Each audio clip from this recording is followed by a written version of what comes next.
Welcome back with the West of Scotland Regional Equality Council. Today we're going to be making focaccia, which is an amazing place to start if you've never worked with dried yeast or made your own bread before. This is the easiest type of bread to make really, and it's just a really good one because it's quick, it's simple, but if you've never made bread before or worked with dry active yeast, it's a really good place to start. And even if it goes a little bit wrong, you can still end up with a pretty nice bread to serve as an accompaniment or a starter. So this recipe we're using cup sizes. Cup sizes are the American way of measuring things out, and it works on ratio, which is really good, especially in lockdown when you might not be able to get everything that you want, or you might maybe have half a pack of flour or less than that, and you're not quite sure what amount to use for each thing. With cup sizes, it's just ratios. So if it says 1 cup, say flour, and half a cup of water, you know that if you've only got a half cup of flour, then you just use a 1/4 cup of water, and it just works out a little bit easier for us. So focaccia is an Italian type of bread, and it's really good to just add whatever toppings you want to. So today I'm going to be making it with tomato, rosemary and garlic. Some people make it with 3 cheese, or you can add any toppings that you want, either through cooking or after cooking. So to wake up the yeast, I've got 1 1/3 cups of water. It's just under 300 millilitres of water. And I'm going to add to it 2.5 teaspoons of dry active yeast. That's also about 1 sachet if you get them from the shops. Always err on the side of caution. You would rather use too much than too little yeast. We want the water to be warm but not hot, but just basically hot water from the tap is usually about enough. And then I'm also going to add in 2 teaspoons of sugar. You can add honey as well. These are just all things that will enliven the yeast. It will give us a little bit more flavour in the bread dough. While that's starting to waken up, I'm going to put in 3.5 cups of flour. Now you can do this with a mixing bowl, you have a dough hook, but we're just going to be doing this by hand. It's also very therapeutic. Okay, and then a final little half, a cup, and I need to leave some for kneading out later.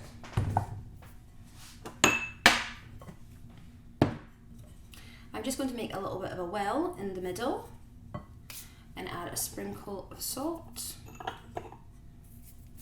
and a good dash of olive oil, probably about 2 tablespoons.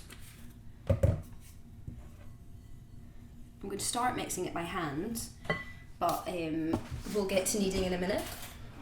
Okay, so I'm just going to go back to my yeast and just really shake it up. Now we do need to leave focaccia for about 2 hours, 1 hour to 2 hours depending on how hot a day it is outside. So we want to leave plenty of time if you're going to be cooking it for dinner or for people coming over. You can leave it overnight in the fridge, or you can leave it out next to like a warm window or next to the washing machine, or just somewhere where it's nice and hot and warm. Okay, now that the yeast is almost activated, I've built a well in the middle and I'm just going to start pouring it in. I don't want to pour everything in just in case I don't have enough flour. And just slowly mix using a wooden spoon.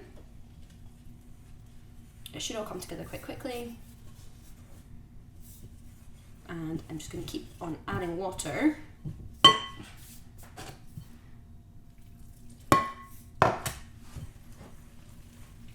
Ultimately, we want the dough to be sticky but not wet, which you kind of have got to be at that point before you'll understand what it's like.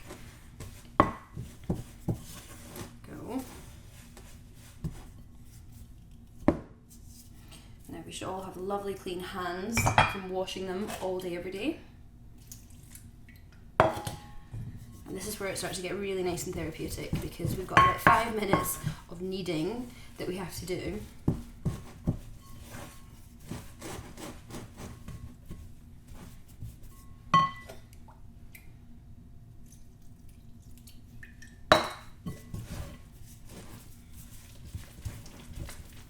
Okay.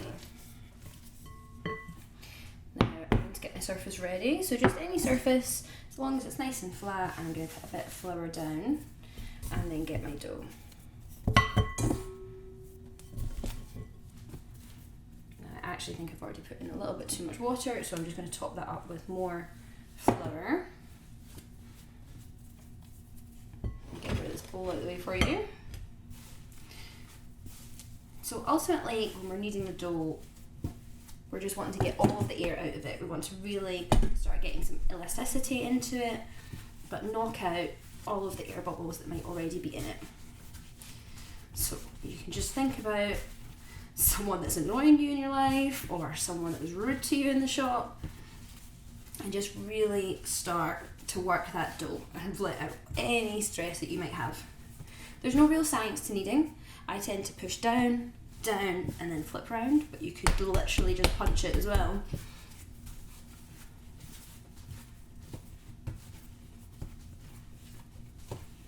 The longer you knead the dough, the better it's going to be, so it's really worth it to just take some time. It's a great activity to get the kids involved with, or if you're by yourself, just a really nice way to work out some tension. It's almost like meditating. Now, I've actually used self-raising flour for this. You would normally use strong bread flour, but it's actually really hard to get in the shops right now. So self-raising flour, while a bit of a cheat, we'll just have to do right now.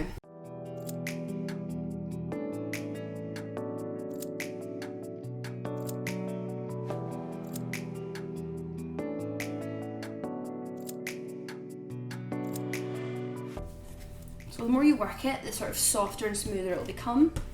You'll be able to see it change, which is quite satisfying. And then we're going to leave it in the bowl. Just use the same bowl for 2 hours. Just next to the window, because it's a lovely day again here in Glasgow. And we're going to use some extra olive oil to sort of store that in. Now, if you had dried herbs, you don't have to have fresh herbs for this. If you've got sort of nothing lying around the house that you think that you want to flavour it with, that's okay. If you've got dried herbs, you would put them in at this point once it's been kneaded, because we don't want them to burn if we put them just straight in the top of the focaccia.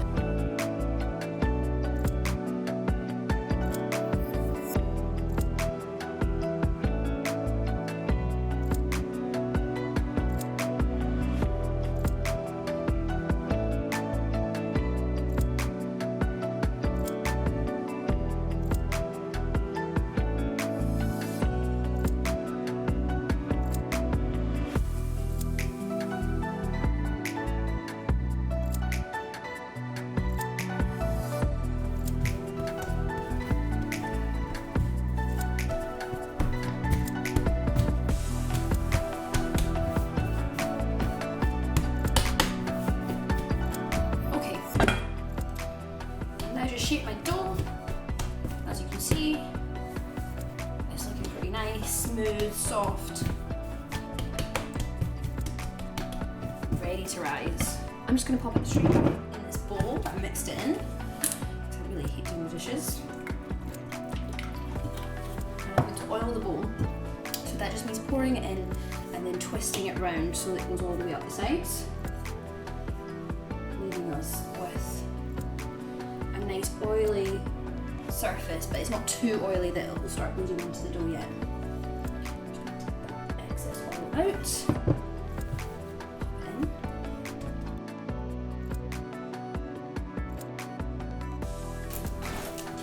I'm going to use cling film, but you could always use a wet cloth as well, just like a tea towel that's nice and wet. And I'm going to pop this out next to my window, and I'm going to leave it for 2 hours, or until it bubbles. But that typically is 2 hours. As long as I leave it a nice long time, it's going to stay nice and fluffy. But we could pop this in the fridge and leave it for, overnight. It will rise, and half the time my focaccia actually tastes better if I cook it the next day. But I really want this for my dinner tonight, so I'm going to pop it over and then come back to it in 2 hours. So we'll see you then.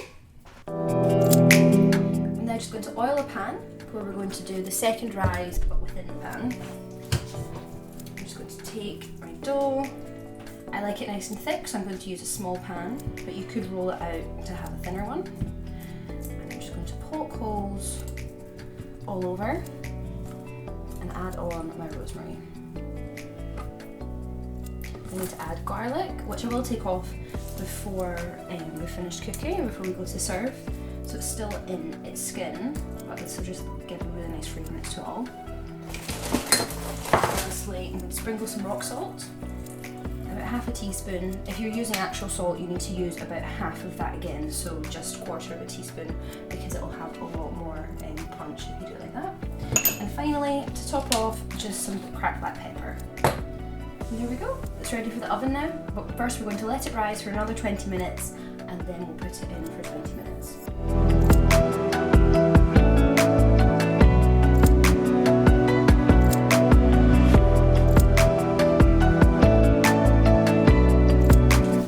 About 20 minutes, focaccia's ready. It's really important to let it completely cool before you start cutting it up.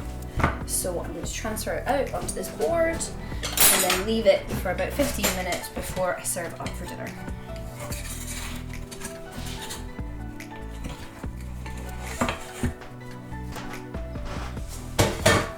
Voila! That's good.